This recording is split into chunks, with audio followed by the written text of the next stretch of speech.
গানটা শুনলেই আপনারা বুঝতে পারেন পাক পাবেন কি লাল জগত দিয়া সবে আর মিলে সবুজেতে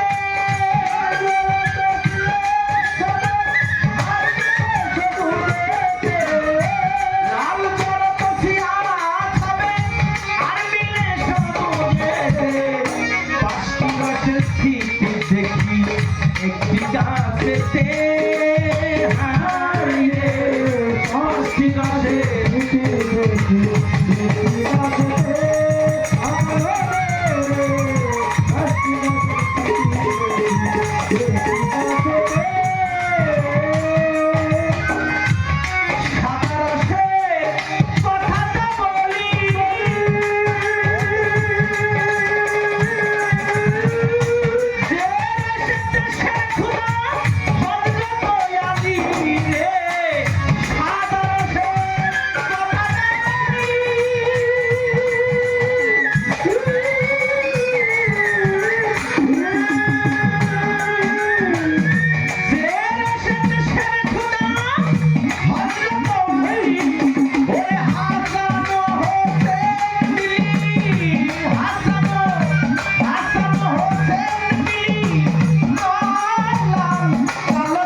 আপনারা জ্ঞানী আমি অজ্ঞানী আপনারা যতটুকু দুগ্ধ পান করছেন আমি পানিও পান করে দেখি কারণ আমরা বয়সী মানুষ মুখস্থ করছি পড়ছি তাই জানি কি করবো বা কিন্তু আমাদের দিকে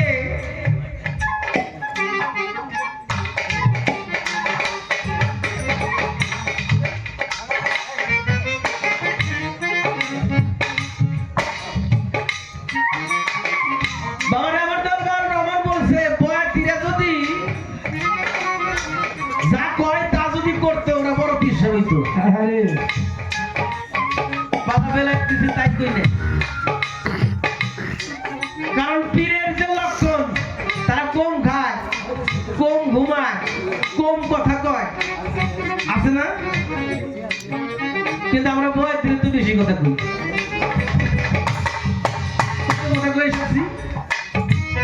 আমার ঘুমের বেলায় রাত ধরে গান গাবো দিন ধরে ঘুম পাবো আর খাওয়ার সময় আইসে খানকি খাইছি আর খানকি খাবো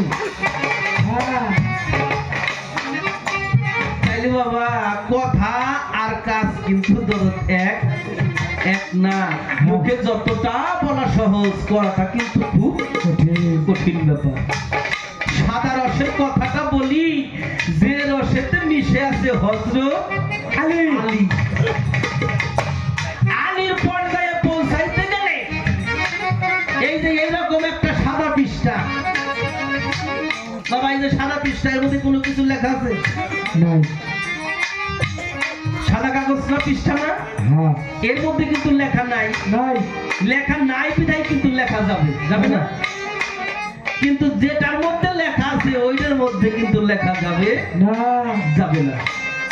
তাহলে সাদা পৃষ্ঠার ন্যায় যে পর্যন্ত কোন ভক্ত নিজেকে বিলুপ্ত করিয়া আমিত্ব সত্তাটাকে সেটাকে অ্যাবাউট করিয়া বাতিল করিয়া না পেরেছে সে পর্যন্ত সে সাদা রসের কাছে যাইতে পারবো না আর সাদা রসের কাছে যখন যায় তখন বাবা এই দুনিয়ার মধ্যে মায়া মহব্বত কাম ক্রোধ লোভ মায়া মৎসর্য তার দুনিয়ার মাত্র ক্রিয়াকর্ম তার থাকে না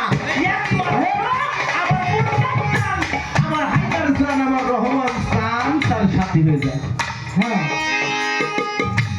আর যখন সাথী হয় তখন আলী শক্তি তার মধ্যে ভর করে তখন আলী যে আলী সুয়াসের শক্তি যার মধ্যে ছিল সেই আলী শক্তি যখন তার মধ্যে আসে তখন পাক পাঞ্জাতনের একটা বিষয়বস্তু তার মধ্যে আবির্ভূত হয়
রসের পথ, যে রসেতে মিশে আছে হযরত মুহাম্মদ।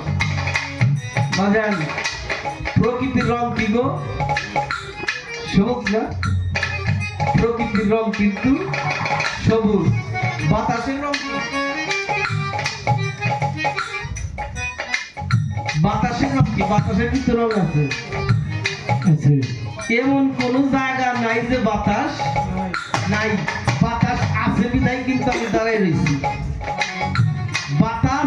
বাতাস আছে বিধায় কিন্তু আমি বসে আছি। বাতাস না থাকলে কিন্তু বসে থাকতেও পারতাম না, দাঁড়াইয়ে থাকতেও পারতাম না। তাহলে বাতাসের রংটাও কিন্তু সবুজ। তাহলে বাতাসের রং যদি সবুজ হয়, প্রকৃতির রং যদি সবুজ হয়, গান করলেন পুরুষ কি প্রকৃতি, এই প্রকৃতির যে গুণ খাসিয়ত, আগুন আছে না বাবা? আছে। পানি আছে না? আছে। বাতাস আছে, মাটি আছে। এই প্রকৃতির রঙের সাথে যে সবুজ মানে বাতাসের কর্ম যে করতে পারছে, ও আগুন হাতে নিয়ে করতে পারে। এই যে বেলায় তাদের জগৎ চাইতেছি দেখেন,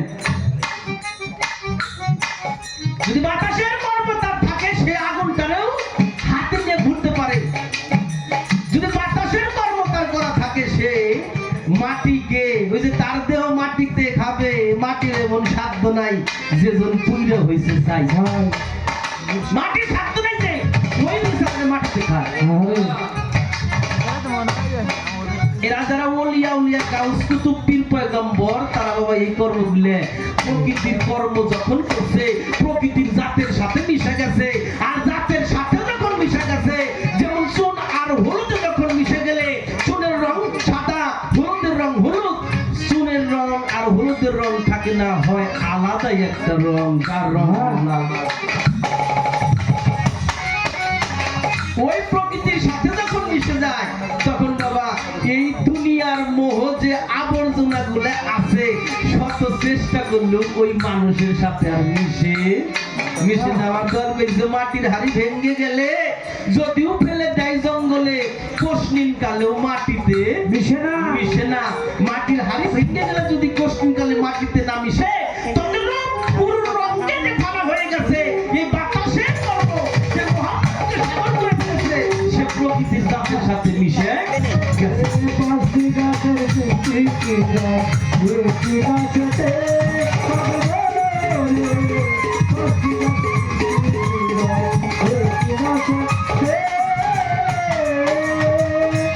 নাম হইতে নাম রসের রুচি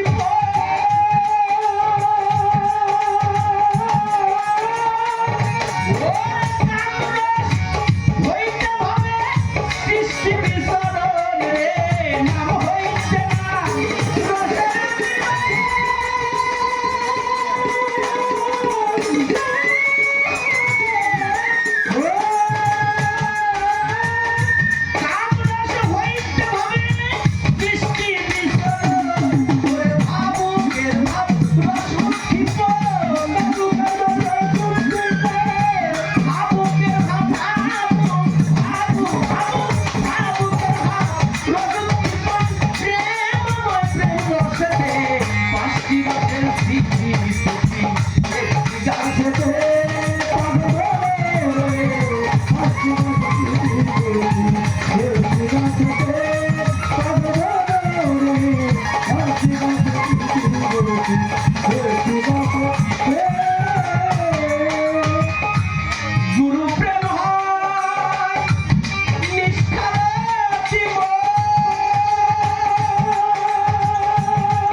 কোনো মরণ নাই।